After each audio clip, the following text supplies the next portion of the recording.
Good morning, everybody. Hope everybody's well. Happy Thursday for those that are here live. Happy whatever day week it is for you. Happy Canada Day for my Canadians. Happy almost July 4th. It's July 4th weekend for the Americans because Americans start holidays like the week before and then they end it the week after. Just letting you know how that works. July 4th starts today. It ends like on Tuesday. That's how we roll. Let freedom ring. We've been talking about the concept of freedom. It's how, God is so good to me.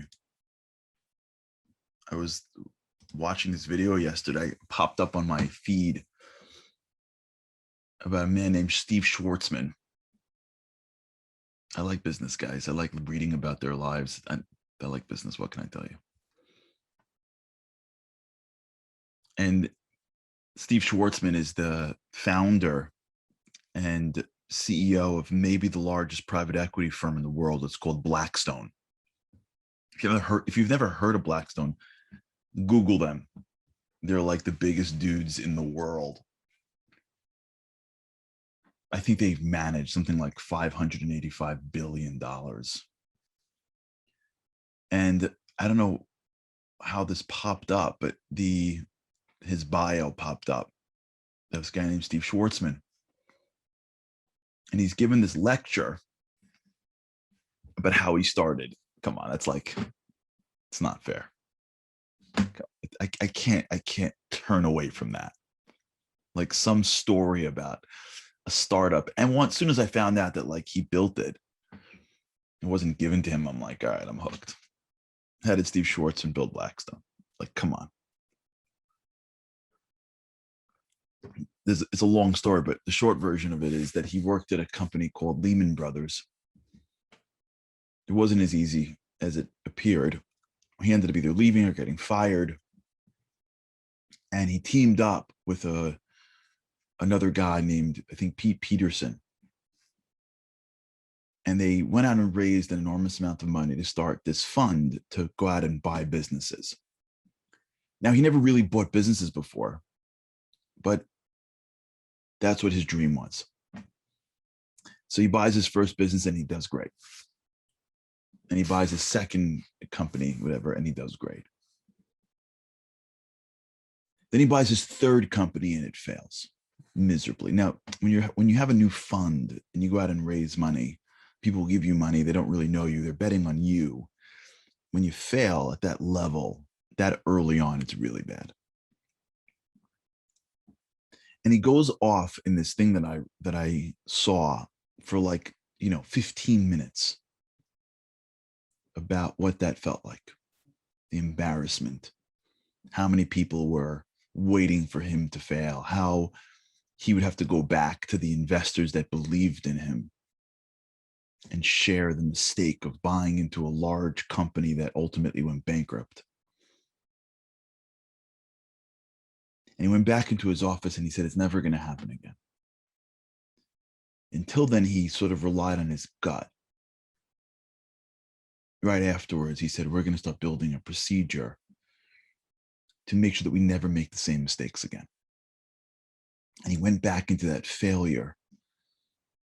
And he went literally moment by moment until he was able to understand all the mistakes that he made in making that an assumption. What caused him to buy that business? What was he thinking? What distracted him? What did he focus on that was wrong? How did he miss the signs? And he began a culture that still exists in Blackstone today. And the culture is, if you are the lowest person on the totem pole, but you think something's a bad idea and you don't say it, there's no excuse. You don't sit in a room and defer to someone who's more senior to you if you have what to share. You don't make an investment. If there's any flags, we deal with flags. We think about them. And he built a world that investment decisions would be based, if you will, on analyzing and overanalyzing our previous failures. And he built the most powerful private equity company in the world today. So if you'd have to look at the thinking of one of the most powerful businesses today in America, it's based on the understanding that if you get to play another day, yesterday is there for your insight. You're not bound by the past. The past, as soon as you get through it, as soon as you get through something, it now becomes your teacher. In front of you, it could be your friend, your opponent, whatever. As soon as you get through it, it now becomes your teacher. It becomes your coach. It becomes your advisor. The past is only valuable as a teacher. And when you look back, Schwartzman figured out, and you start to be okay with your mistakes. Like he said in his speech that I saw, most people, when they make mistakes, they don't want to go back because they don't want to overthink it. It's too hard for them. So they just stick their head in the sand and they wait for the feeling to pass. It's like that in life. We look back at times in our lives and we just want it to pass. We don't want to think about it. We don't want to talk about it. I know someone who's trying to grow in a specific area. And every time he tries to grow in this area, he gets stopped. And the reason is because when his family tries to talk to him about it, even though he knows he needs to work on it, whatever it is, he just won't talk about it. And the family is frustrated because they want him to win and they want to be there for him and they want to work with him, but he won't even talk about it. And as he won't even talk about the parts that he himself admitted that he needs to work on, he keeps on sliding back. And then things get bad and he jumps ahead and then he slides back and he jumps ahead and he slides back. And I asked him, like, well, families, you have an incredible family. You have incredible support. Why don't you just talk about it with them? He's like, nah, I don't. It's too uncomfortable. I don't want to talk about my failures. I don't want to talk about the parts that I'm not good at. I don't want to focus on that. I'd like to focus on things that I'm good at. Like, that's not going to, I mean, yeah, it's important, but you're not going to get through this. It's too hard. Head in the sand. And when you live, this isn't, this isn't easy stuff. It's not like I've nailed this. We all have this in our lives. We all want to feel good. We hate feeling bad. We hate going through our mistakes. We love blaming. We love blaming, even if it's not blame, even if it's like, it just, it's not like, I wouldn't bring it to the level of blame. It's like, we're just attributing issues elsewhere. It's hard. I got to tell you, and again, wherever you're listening from, it doesn't matter. I share with you Judaism and Jewish practice, not because I expect everyone to have it, because there are people that listen from different religions. I share with you because of my life. So I think of the world through these things. Like, if you couldn't tell, Judaism, sports, business, like that's just how I think. I mean, what someone once emailed me once and said, you keep on talking about sports. Like, not everyone knows sports. I'm like, I'm sorry, I don't know other things well enough. Like, I wish I would know, more stuff. I don't know that many things. The things that I care most about, right, are the things that I tell you about. And I care a lot about Judaism. I really do. So just for the record, I don't share it because I expect you to have the knowledge. I share it because I personally care about it. So I see the world through it. So, but you can see the world through anything that you see the world through. Judaism is a very guilty religion. Like, not, it's a guilt-filled religion. You know what I'm saying? Like, if you think about it, like, we spend a lot of time saying I'm sorry. A lot of time saying I'm sorry. A lot of our year is one big I'm sorry. You know what I'm saying? Like, first of all, every day in prayers, we say I'm sorry twice. Morning prayers and afternoon prayers, there's a period of time of saying I'm sorry. All the time. We have our New Year's is just the beginning of a 10-day sorry fest, which was really the end of a month of a sorry. And even half of our holidays are sorries. Like we're in right now, the fasting, that's all sorry. Half of what we do is say sorry. You know what I'm saying? Like, and there are a lot of people who are like, why do we keep on doing this for? And I think God is doing this for us. I think God is saying, like, yeah, no, it's okay. Like, we're cool, but like, turn around. Like, I'm not, like, I'm okay. Like, I'm God. Like, I'm not like offended, but you're not going to be deep enough to do your job in this world if you're not going to get really good at going, hey, wait, I'm sorry. Looking back is uncomfortable. And saying sorry is uncomfortable. And seeing failure again and again and again is uncomfortable. Yeah, it is. Having a day where it's dedicated toward the destruction of a temple of which you and I have never seen, but somehow it's attributed to us.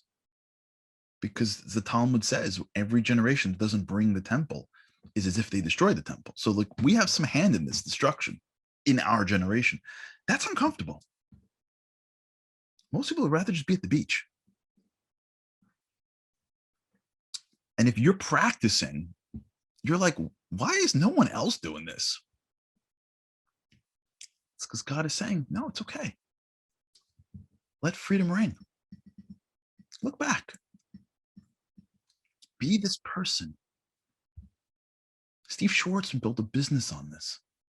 Every football club, every single major sports franchise. Nobody ever won a Super Bowl or championship without doing this. No real CEO ever built a company without doing this. Not one that lasts. This is life. Life is looking around, looking forward, looking back, looking side to side. And when you get comfortable looking in every direction, when you get comfortable being able to look everywhere, you become stronger as a person. You become more insightful and more aware. Your history doesn't repeat itself because you studied it. And when it comes again, you know how to navigate it. It's freedom. Let freedom ring. It's freedom. Freedom is when I'm not defined by anything in my past. Freedom is I can recreate myself. And I know how to because I'm looking back and I can see the bumps. I can see all the pitfalls now because I didn't see that the first time I was driving. But because I look back afterwards, now I see I didn't realize that pothole. I didn't think I was biased in that area. I just had this conversation with a business executive about hiring. Those of you who are in businesses or have your own businesses, hiring is a area that is filled with bias. As soon as someone comes into the room, you want to hire them if you're like overwhelmed and if they look like you don't even realize the bias. So I was just talking to someone about this. And I was saying that when you start a career or when you start a business and you're overwhelmed with so many things to do, the first person that like seems competent to you, you want to hire them. So like you overlook stuff they never did before. It's okay. They don't have this experience. It's okay. They don't really want to even commute. That's fine. They don't even have a really good work ethic. No problem. They don't speak your language. That's okay. We can figure it out. You're just so desperate to hire someone to have a able body doing half of your work. And then like a couple like, failed hires later. And you realize that it really wasn't that helpful. And now it costs money and that gets complicated. And if you look at some companies, they just keep on doing the same thing. It's because they never look back and realize that there was a bias. They never even put it together that like, wait, when I feel good about this thing, wait, even though I'm feeling good in the moment, wait, look backwards. I made a couple of bad mistakes on the same feeling. Maybe I can't trust my feeling. So they're not free to that. And they keep on making the same mistakes. And that's really what where greatness is. We think that greatness is like when we get to, we get accepted to Harvard. Harvard's awesome, but life's a much better teacher. God knows how to teach you. Just being alive and just being able to look around with strength and courage, just taking time to observe. If you can, journal, because when you journal, you get it out of your head.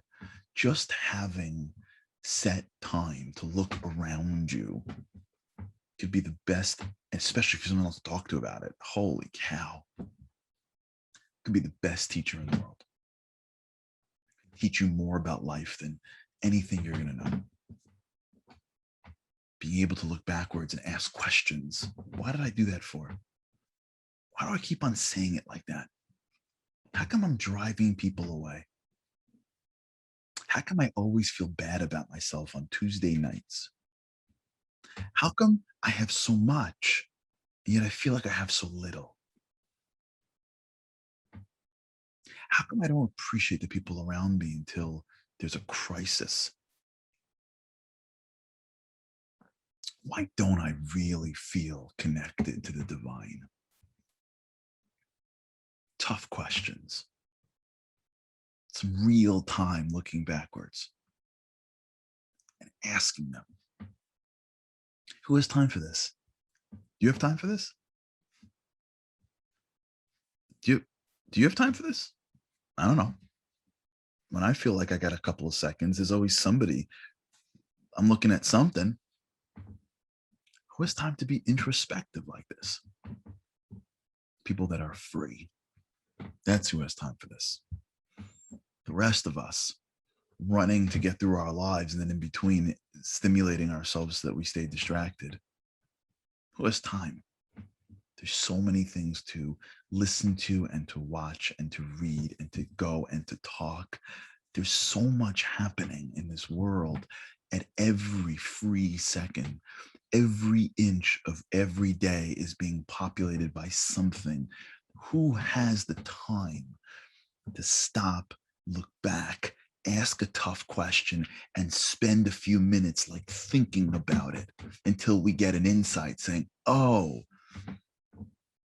there's a pothole in my life. That's why I have all this and don't walk around with a bounce in my step. You know what? Instead, let's look at someone else's life behind the screen, which is not even real, so that we can feel better, worse about ourselves. What's time for this? Steve Schwartzman has time for this.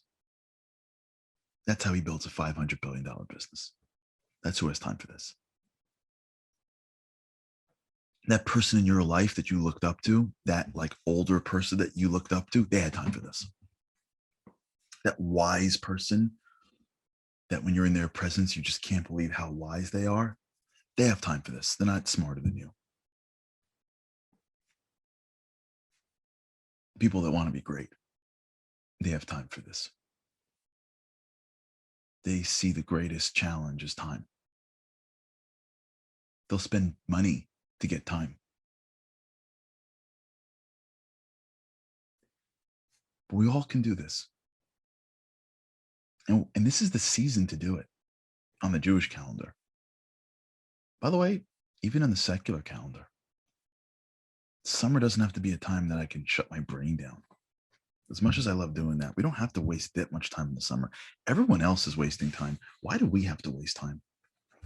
Summer is a time where people are slowing down. Why do we got to use it to like waste it? America, July 4th weekend, why do I need 5 days to do nothing? Why can't I spend a few hours thinking, planning? Why? Do I need that much time to have that much meat to sit around and do that little? Do I work in a factory 20 hours a day for 11 months that I need that much time off? I don't understand. Greatness is before us. Greatness is before us. Now we got to go out and choose it. That's why freedom is so scary.